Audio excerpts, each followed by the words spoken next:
డైరెక్ట్‌గా బండి దగ్గర దించాల్సిన సరుకు ఈరోజు ఇంటి దగ్గరకొచ్చేసింది.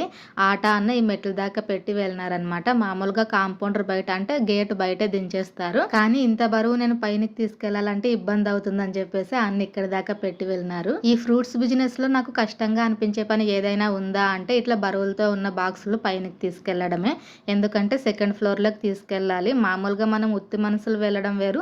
ఇట్లా బాక్సులు బరువు ఉన్న బాక్సులు తీసుకొని వెళ్ళడం వేరు కదా. ఇదొక్కటి నాకు బిజినెస్‌లో కష్టంగా అనిపిస్తుంది. కానీ తప్పదు, చెయ్యాలి. అలవాటైపోయింది. ఎందుకు ఇంటి దగ్గర దింపించాము అంటే మరుసటి రోజు రావాల్సిన సరుకు ఒక రోజు ముందే వచ్చిందనమాట. ఆ సరుకు గాని పాత సరుకులో మిక్స్ చేసి అమ్మితే గనక పాతది అట్లే ఉండిపోతుంది. కొత్త సరుకు మాత్రమే వెళ్తుంది. అందుకే ఇంటి దగ్గర దించాము. ఇప్పటికీ దాదాపు 15 రోజులు అవుతుంది. అంటే రెగ్యులర్ గా బిజినెస్ చేయకపోయినా ఒక రోజు 2 రోజులు గ్యాప్ వచ్చినా కూడా అడపదడప బిజినెస్ అయితే చేస్తున్నాము.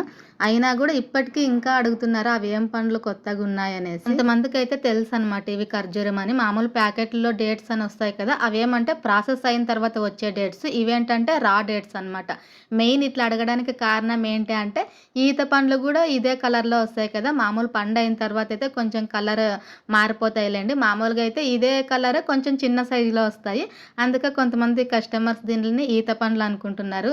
అందులో ఇట్లా గుచ్చులు గుచ్చులు ఉండేది చూసి పక్క ఈత పండ్లే కదా ఇవి హైబ్రిడ్ వే అనేసి అడుగుతున్నారు అనమాట. ఈరోజు సరుకు అయితే పెద్ద మొత్తంలో ఏం మిగలలేదు, కొంచెమే మిగిలింది కాబట్టి బాక్స్లో పెట్టేస్తున్నాము. ఎక్కువ మిగిలితే కనుక ఇట్లే బండికి కట్టేస్తాము.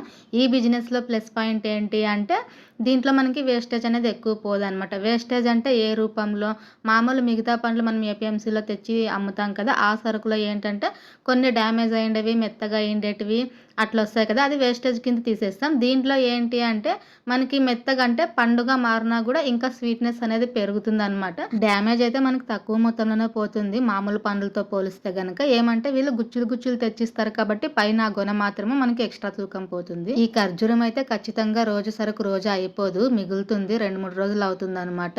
ఈ రోజు కూడా అంతే, ఎక్కువ మొత్తంలో సరుకు మిగిలిపోయింది. బండికి అట్లా కట్టేద్దాం అనుకున్నాం, కాకపోతే ఇంకా బాక్సుల్లో పెట్టి ఇక్కడ స్టెప్స్ దగ్గర పెట్టేసిన, పైనకి తీసుకెళ్లలేదు.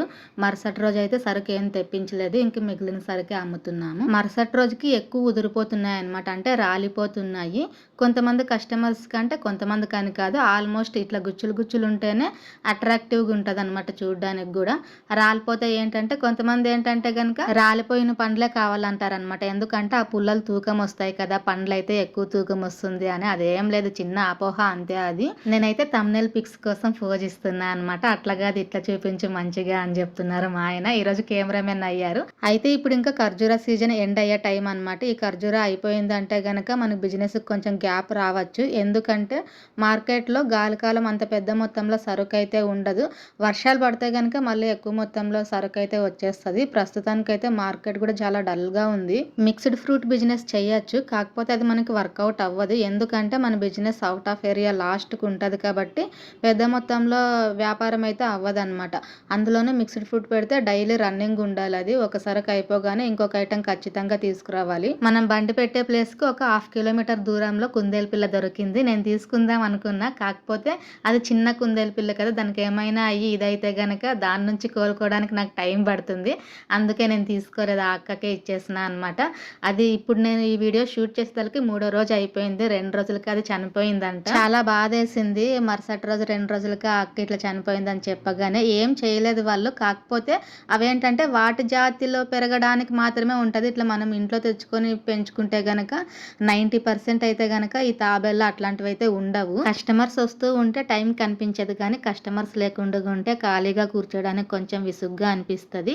రేట్ అయితే మామూలుగానే ఉంది, 1/4 కిలో 50 రూపాయలు ఉంది. ఇంక ఈ ఒక్క గుచ్చి అయిపోతే గనక ఇంటికి వెళ్ళొచ్చా అనుకున్నాను, కాకపోతే సాయంత్రం నుంచి చాలా స్లో అయిపోయింది అనమాట బిజినెస్ అయితే. ఇప్పుడైతే రేటు తగ్గింది, ఖరీదైతే 140 పడింది. కాకపోతే ఏంటంటే ఇంక ఇప్పుడు సీజన్ ఎండింగ్ కదా, సరుకు కూడా తక్కువగానే వస్తుంది. బిజినెస్ స్లో అయిపోయేసరికి ఇంక మా ఆయన అయితే 7:30కే బండి తోసుకొచ్చారు. వీడియో నచ్చితే ఒక్క లైక్ చేసి సబ్స్క్రైబ్ చేయండి friends. Thank you for watching. Bye bye.